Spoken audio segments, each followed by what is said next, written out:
Om Namo Bhagavate Vasudevaya. Om Namo Bhagavate Vasudevaya. Om Namo Bhagavate Vasudevaya. Srimad Bhagavatam, Canto 3, Chapter 5, Text 51. By studying Srimad Bhagavatam in the association of devotees, under direction of devotees, we come to understand Krishna. Understanding Krishna means understanding everything about Krishna. Krishna is complete with his energies, expansions, devotees. All this is explained in Srimad Bhagavatam. It's not possible to understand Krishna fully, because even Krishna himself doesn't understand himself fully.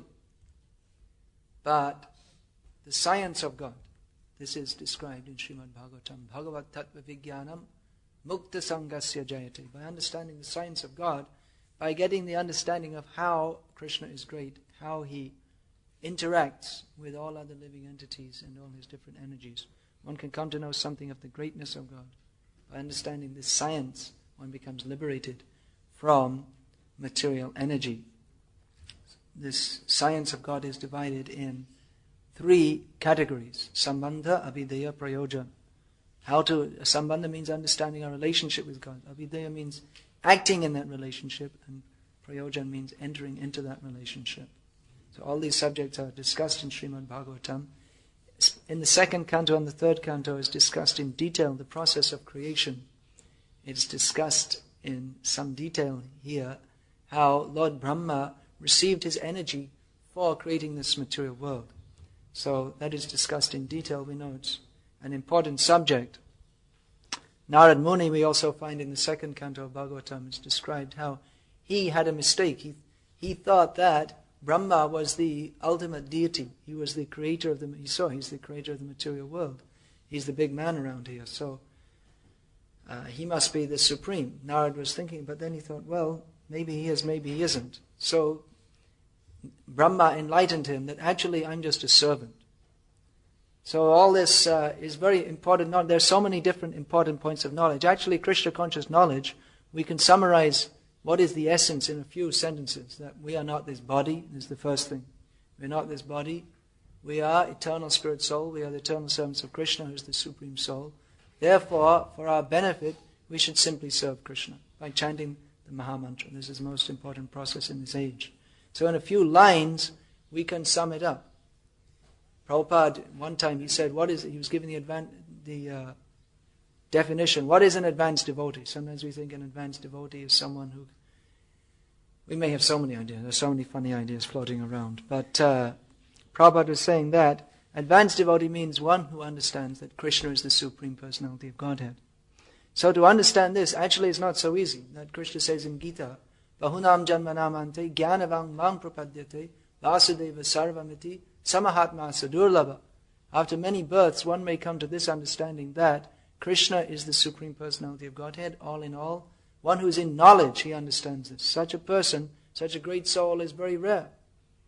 So how to understand Krishna as the Supreme Personality of Godhead? That requires some knowledge. What does it mean that Krishna is the Supreme Personality of Godhead? That is described in Srimad Bhagavatam. How all the different energies emanate from him, rest in him,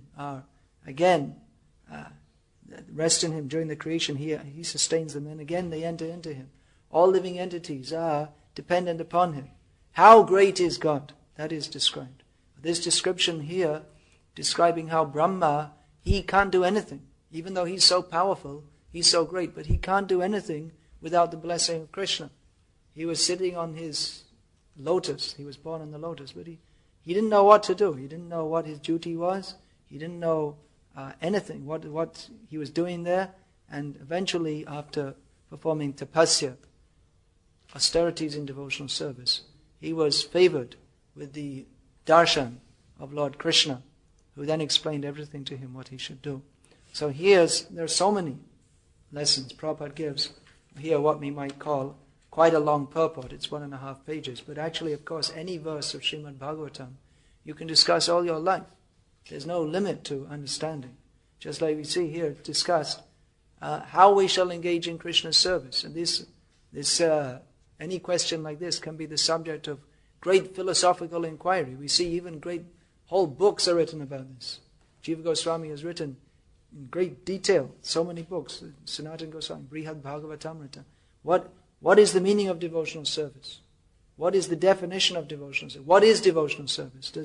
Does devotional service mean simply you pick up a brush and go like this and try and get it over with as quickly as possible? That may be called devotional service. There are different levels, just like Prabhupada also, Lord Chaitanya also, he said, who is a Vaishnava? Vaishnava is someone who chants the name of Krishna once. So that's devotional service. To chant the name of Krishna once, that is devotional service.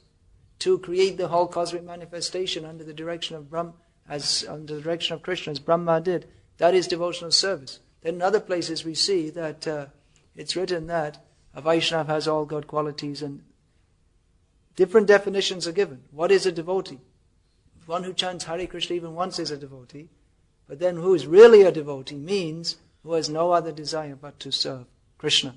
So that is being pushed at in every line, in every word of Prabhupada's books. That's why these books, they're not just like some scholarly books. Scholars also appreciate, but it's not just some translation. That's why Prabhupada, he was saying for the rest of the Bhagavatam, Prabhupada translated up to 10th canto, chapter 13 of Bhagavatam. But for the rest, he was saying, who can translate? It's not simply a scholarly matter. You have to get the inspiration from Krishna. You have to be pure.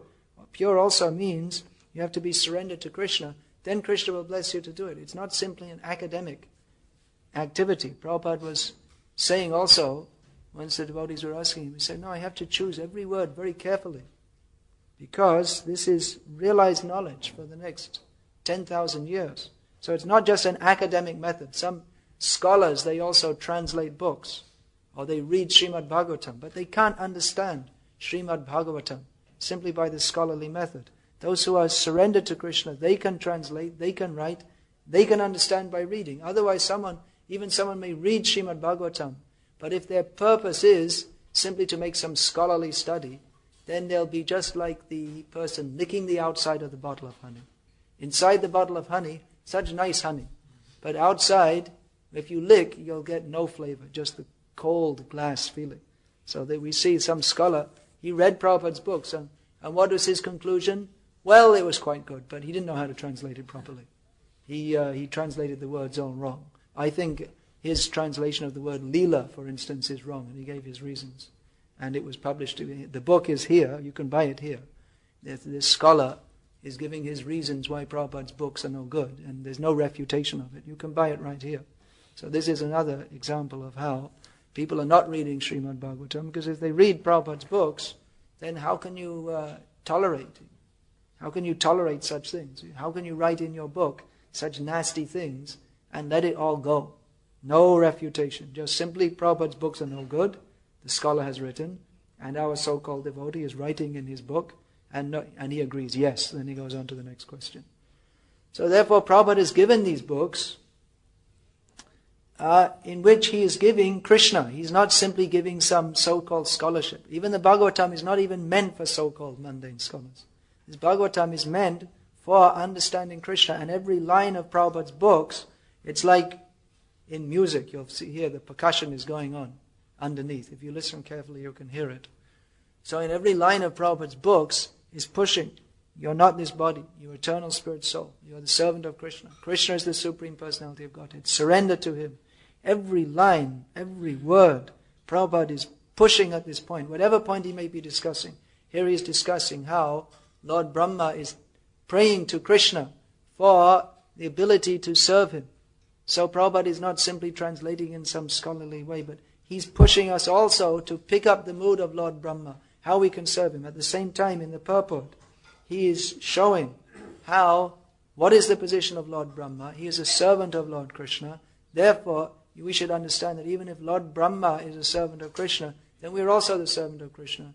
Then we should surrender to Krishna. Krishna is the Supreme. So all these points again and again and again, Prabhupada is pushing this. Practically, unless you are a demon, if we read Prabhupada, unless you are a confirmed, hardcore demon, that you won't surrender to Krishna under any circumstances, But if you read these books, then the attitude of devotion will sprout up within your heart. That is mentioned in the Bhagavatam itself. What is that verse? Krishna Vaishyamananam Yasyam Vaishyamananam Krishna Paramapurushe Bhaktir Udpadyata Pungsa Shokamoha Bhayavaha. Simply by reading this Srimad Bhagavatam, or the feeling for devotional service to Krishna, that will arise, extinguishing all lamentation, misery, illusion.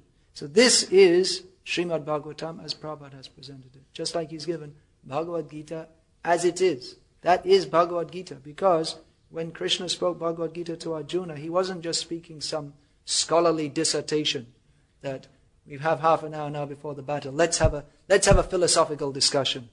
Okay, what do you think, Arjuna? All right. No, I've got a better idea. All right. All right, so write it down and then all the scholars can speculate on it for the next hundreds of years. No, there was a point. He spoke to him, why he spoke to him philosophy, just to put his brain in order, because he was out of order. He was thinking, I am this body, I'm not the eternal servant of Krishna. The goal of life is not to surrender to Krishna. The goal of life is to enjoy sense gratification. So Krishna spoke Bhagavad-gita, then he understood, I'm not this body, I'm the eternal servant of Krishna. Krishna is the Supreme Personality of Godhead, I have to surrender to him. So that is Bhagavad-gita. Bhagavad-gita means to understand Krishna as he is, to understand we as we are, and to surrender to Krishna. And the same theme is there in Srimad Bhagavatam. But they're taking, so many people are taking Bhagavad-gita, and they'll get so many messages out of it. They'll imagine so many amazing messages, which has got nothing to do with Bhagavad-gita, and they'll read Bhagavad-gita all their lives, and they'll never come to the point of surrendering to Krishna, because they're deliberately avoiding Krishna. Therefore, Shastra has to be given through the line of devotees. And Prabhupada, of course we understand, that is predicted in Shastra also.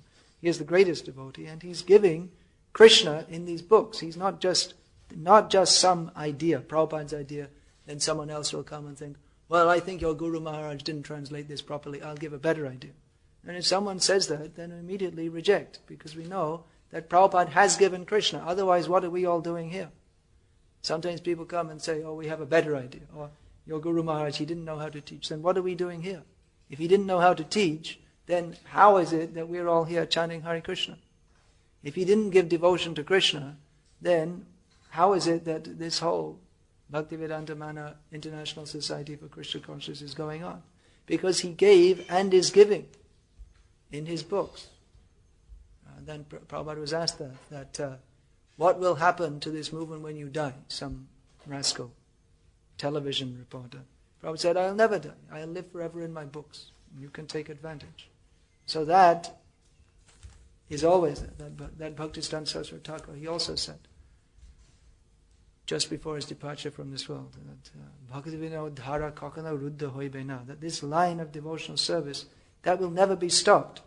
That energy is there. That energy of Krishna consciousness is there. That Prabhupada has captured in these books. So carefully he has translated, giving all the ideas in detail. If you have any doubt, there are so many doubts. There are millions and millions of doubts.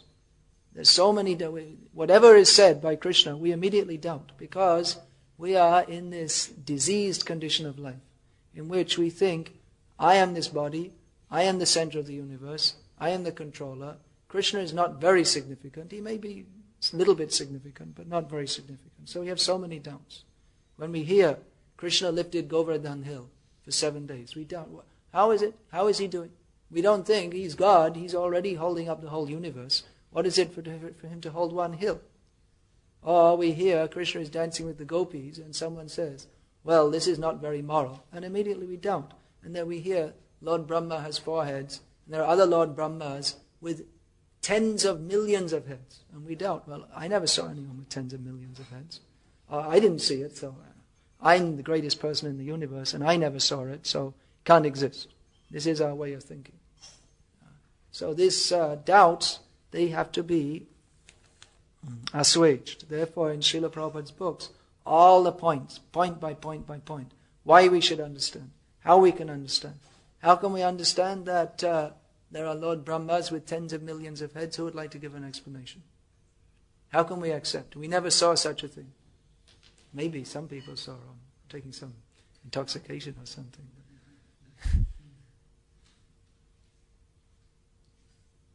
Please. Yeah. He's Tribhuvanath. He's seen all over the Tribhuvan. So he may have seen.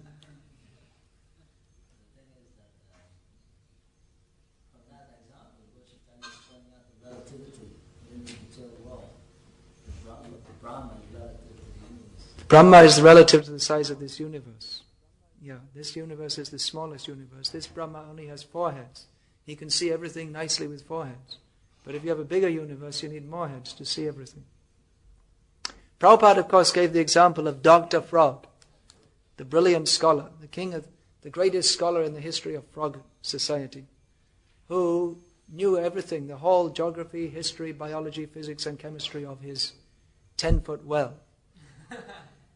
And he hadn't seen outside the well, so I haven't seen it, therefore no one else can see it.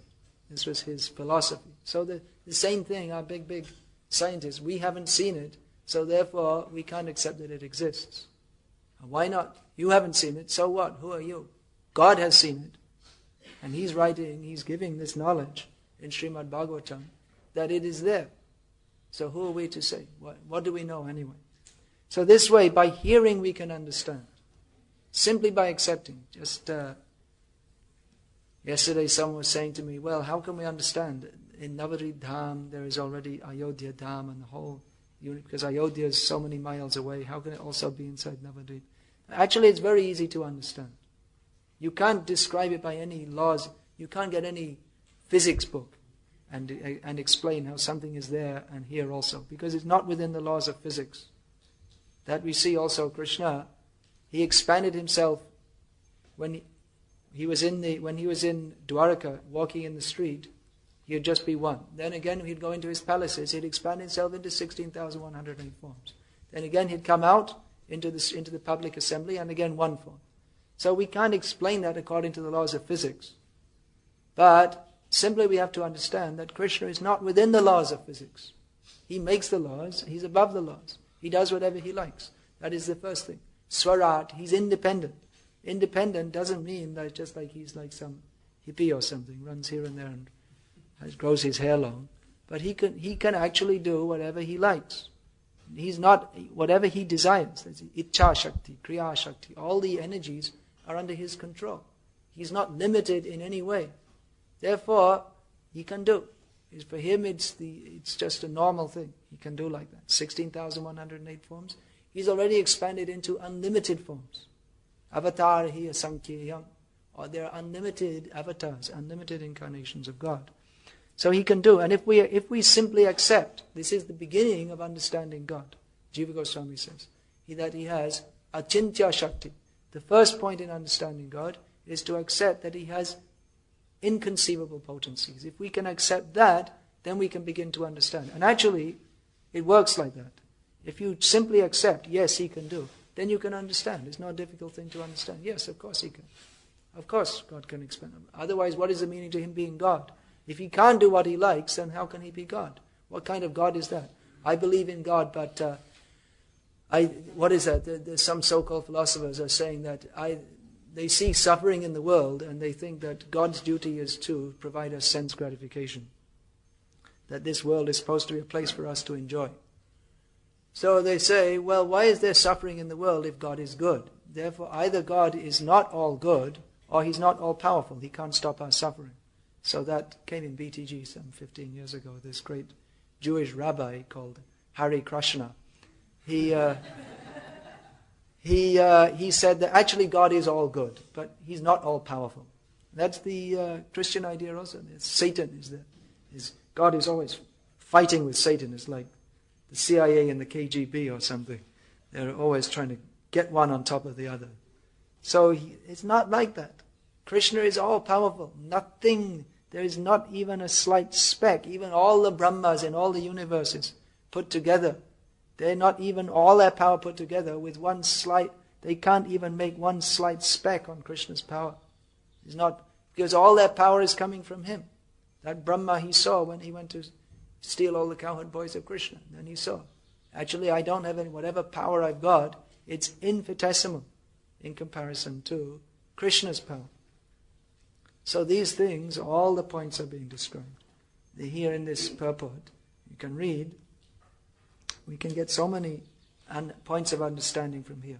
Why we are in this material world? Big question. Why we are here? Because we misused our independence.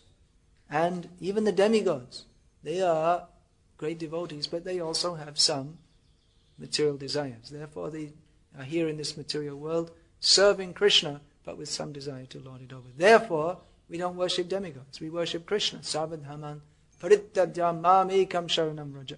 Surrender to Krishna only. Krishna says in Gita. He doesn't say, if you like, surrender to me. He says directly, gives an order. That is his prerogative.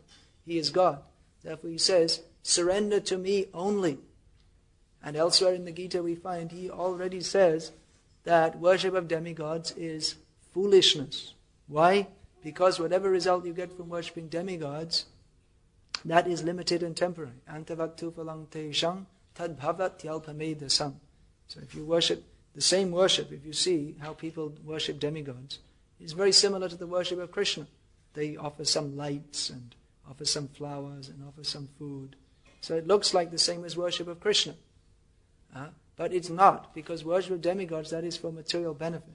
And worship of Krishna, that is for ultimate benefit. Of course, some people may worship Krishna for material benefit also. But Krishna has his own way of removing the material desires of those who do that. So, therefore, Mam Ekam Sharanam Raja means surrender to Krishna only. These things are very clear, very, very, very straightforward. Unfortunately, we have a tendency as conditioned souls to try to change or interpret or twist things, just like Hinduism. What is Hinduism? Hinduism means, originally there was the Shastra, and there were rishis, and they taught the Shastra in different ways, according to their different points of view of sense gratification. And there were the pure acharyas who were teaching Krishna consciousness. There are different rishis who are teaching philosophy, Sankhya philosophy, Karma-mimamsa philosophy, which are not the actual Vedic message.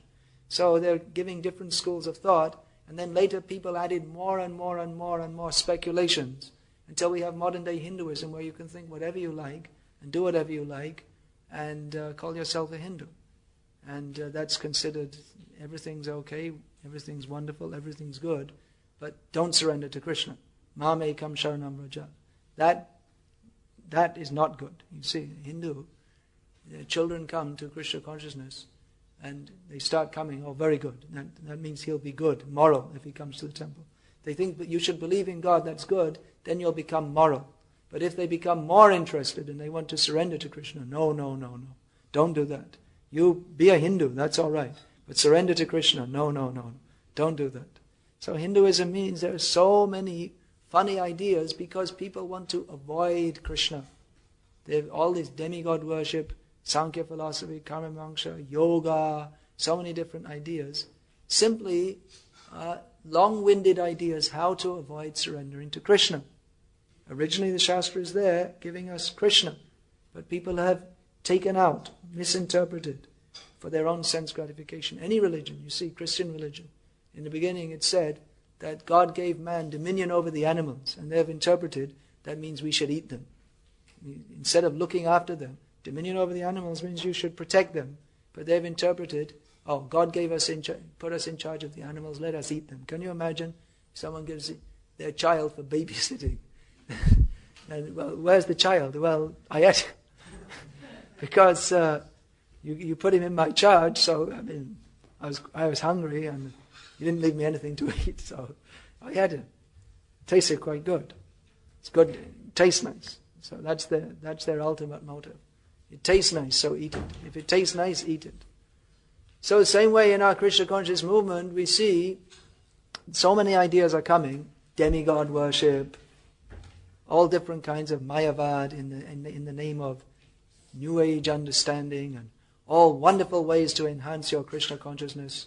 All kind of wonderful things like hypnotism, and I don't even know them all. There's so many things. So many things are there. Sahajya. Now we'll instantly go. I've got so many anarthas, but now I'm going to understand about Radha Krishna Leela automatically, no qualification. But I'm fed up of watching TV, so I think I'll go straight up to Radha Krishna Leela. And all this chanting Hare Krishna 16 rounds and following principle, that's for neophyte devotees, but I'm the most advanced. So all these funny ideas are coming. Why are they coming? How can they come? Because people, obviously, they're not reading Prabhupada's books. Because if you read Prabhupada's books, it's very clearly, line after line after line, surrender to Krishna. Krishna is the Supreme Personality of Godhead. All the wrong ideas are kicked out. Dharma kaitava projita atra paramo nirmatsaranam satam. All the wrong ideas are kicked out in Srimad Bhagavatam. And all the right ideas are put in there.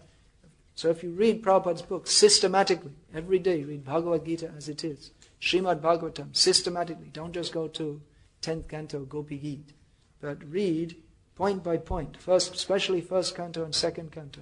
If we read again and again and again, that will keep us straight down the line, all nonsense kicked out. Prabhupada, he didn't give us any nonsense. He gave only Krishna consciousness as it is, point by point, how we can understand. And if we read these books and engage in the actual process of Krishna consciousness, which is chanting Hare Krishna, taking prasadam, all these different points, very simple, straightforward, basic and clear, then we'll gradually make our advancement in Krishna consciousness. We can't do it by imagination, by some other new idea. I've got a new idea, a new process. What new process will you give? What new idea? And Prabhupada has given us everything as exactly in the line of the acharyas. There's no need to do it. Just stick straight to this path. If we deviate slightly this way or that way, we go off on a tangent. And tangent means it goes gradually further and further and further away. Therefore, this temple program is there, books are there, engagement in service is there.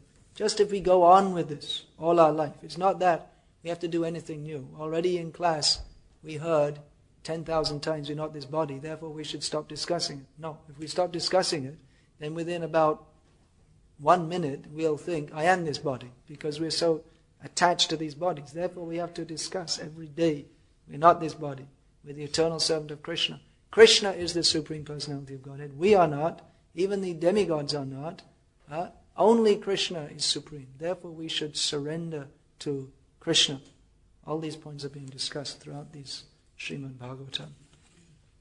All right, is there any question? Although we're not supposed to ask any questions. We're over time. Yeah, I think God is this. Some guy's walking along smoking a cigarette. Well, in my opinion, as if God's under their opinion. To distribute a book to such a person, you have to kind of sometimes agree with them or just sympathize with them. Is there any way you can... Yeah, don't try to do a Shukadev Parikshit thing with them on the street. You know you're going to speak the whole Srimad Bhagavatam. Give them a book. Yeah, give them the book. Yeah, you don't have to preach the whole. That's why I say you don't have to give them the whole Srimad Bhagavatam. You don't have to speak to them the whole thing on the street. Let Prabhupada do that. Give them the book.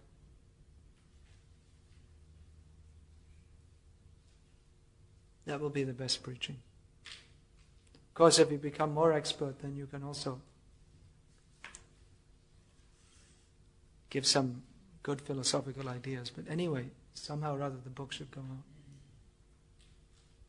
Not that we're going to say, here's a book that will teach you how to enjoy illicit sex, intoxication, gambling and meat eating.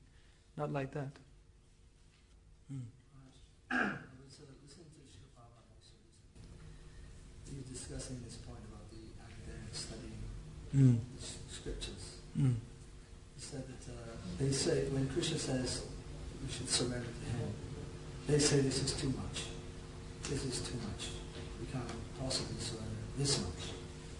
So what came to my mind was fear. Right, yeah. They're too frightened to surrender. Then there's a verse in the Ramayana, Prabhupada quotes it, so that verse is quite a profound statement. Yeah, it's a very profound statement. Yeah, Krishna in the form of Lord Ram says that if anyone once surrenders to me, then I accept him and I protect him. Now you're saying, Prabhupada is quoting that the scholars, they say we cannot fully surrender to Krishna, it's asking too much. So you're saying it's like a fear. Actually, this is discussed in the Gita also. That verse is there. vitaraga, bhaya, krodham. That only those who are free from anger, attachment, and fear, they can surrender to me. So Prabhupada discusses in the purport how those who are afraid that I surrendered before to, I've tried to take shelter before of my wife, my children, my country, my home, of some religionist, but I've been cheated. Therefore they're afraid to take shelter, therefore they become Mayavadis. Fear is one aspect. Another aspect is stubborn pride. Just like the donkey. The donkey, you beat it. Sometimes the donkey gets in a mood. You beat it severely, it won't move. They just want, even though it's being beaten, it likes to show, I've got my own rights, donkey's rights. We won't move if we don't want to. So that stubbornness is there also. So I think that's also a factor. Stubbornness, fear, false pride, all these different things. But then Lord Ram says, if anyone even once surrenders to me, then I accept him and I protect him. Because just even once, just to come to that point, it's not such an easy thing. If one actually thinks that now my wife, my children, my home, my country, my body, my bank balance, now I'm only taking shelter at the lotus feet of Lord Ram. Even for someone to come to that point, even once, it's not such an easy thing. It may take millions of lifetimes. Bahunam janmanamante, jnanavang mang prapaditi, vasudeva sarvamiti, samahatma sudurlabha. Even for one to come to that level, it's not such an easy thing. So those of us who have come to such a point, if we've actually cultivated this point, let's keep on cultivating this point. Lord Ram says even once, but the real thing is to continue with this mood of surrender. That Prabhupada discusses in the purport to Bhagavad-gita chapter 18, text 66, Sarvadhaman Parityaja, Mamekam Sharanam Raja, where Krishna says, surrender to me only. So Prabhupada discusses the surrendering process. In other words, we may say once, but then again our mind may change. So therefore it's an ongoing process of continually surrendering to Krishna. It's not that, okay, now I surrendered, I shaved my head, I got initiation, it's all over. Now Krishna's going to look after me, so I'll go out and grow my hair and smoke and drink beer and Krishna's going to look after me. No, it's an ongoing surrendering process. And what is that ongoing surrendering process? That is to do only what is favorable for Krishna's service. That means, and to reject anything which is unfavorable. That means to, at every moment, think in our speech, our thoughts, our activities, whatever we're doing, is it favorable for Krishna's service or not? Anukulyasya sankalpa pratikulyasya vajanam rakshishyati vishva. So to have this firm faith that only Krishna is my protector. I don't need to go to a demigod or anybody else. Krishna is protecting me. Goptridve varanam tata. And very similar to that Krishna is maintaining me. Then, Atma Nikshepa, to fully engage in Krishna's service, body, mind and words. Karpanya, with humility, not puffed up, now I'm a great devotee. So this is the process of surrender, to cultivate these 6 items of surrender. This surrender to Krishna, this I feel the current, all through every line, every word of Prabhupada's books, this urgency is there. It's not just a scholarly treatise. Prabhupada is pushing, surrender to Krishna, you rascal, surrender, surrender, surrender. He's pushing all through his books. That's why when reading Prabhupada's books, we not only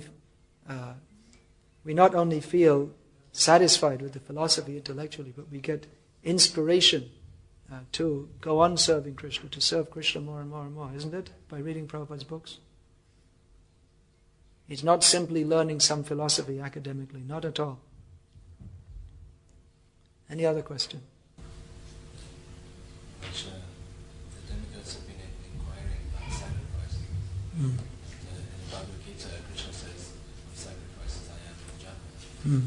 So how is it that doesn't been any mention of sacrifice? Generally sacrifice that is understood, especially in previous ages, as fire sacrifice. There are other sacrifices mentioned in Gita, so many different sacrifices, sacrifice of work, sacrifice of knowledge. But people, that's described, I believe, in the 11th canto of Bhagavatam. that people are attached to this kind of bombastic display, ritualistic performance. So people, they like this kind of thing, therefore they're attached to this kind of sacrifice. But actually the real sacrifice is to surrender to Krishna.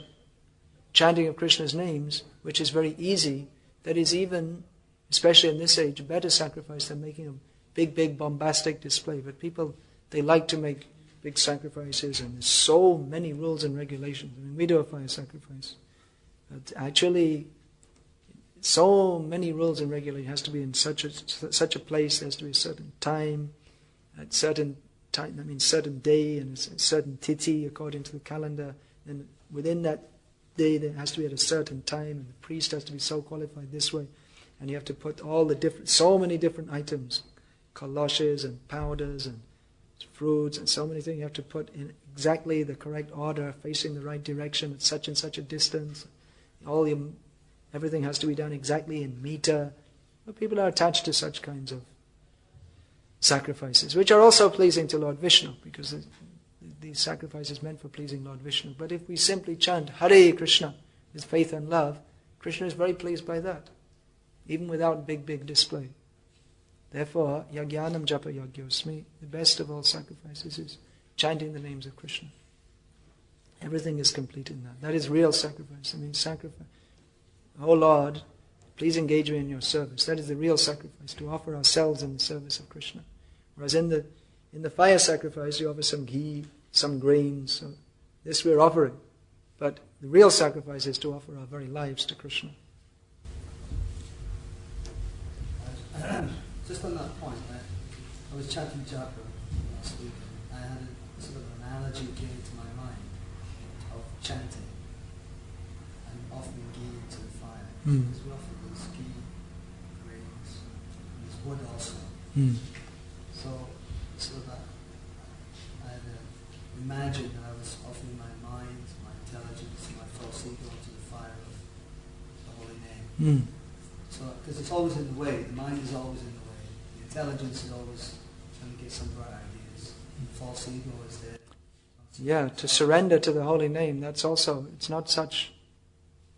To make the sound of the names is one thing, but to surrender to chanting, to really surrender our attention into the chanting. Is it kind of a mechanistic approach to just try to throw these things in? Well, of course, Prabhupada, he said we should chant with attention. He also said that we should chant just like a child calls out for the mother. So it's not simply a mechanical process. We should chant and hear, but at the same time, we're cultivating a feeling for Krishna. That when, just like even in the material world, if someone has a girlfriend who is very attached to him, he hears the name, then his heart starts to melt. So same way, if we're cultivating our feelings for Krishna, then the whole process of Krishna consciousness is meant to cultivate our feelings for Krishna. It's not simply mechanical. We say, follow this, do this, but the whole point is smartavya satatam Vishnu, to always think of Vishnu, and how favorably anukulyana Krishna Nishilana.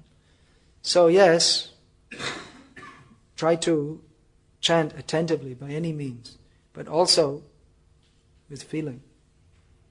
Prabhupada recommended chanting very loudly. He said he was asked when the mind is going away, what should you do? Prabhupada said, chant very loudly. Although he himself, of course, he generally chanted japa quite quietly. Either way, somehow or other chant, hear. Any other question? Srimad Bhagavatam ki jai, Srila Prabhupada ki jai. Hare Krishna.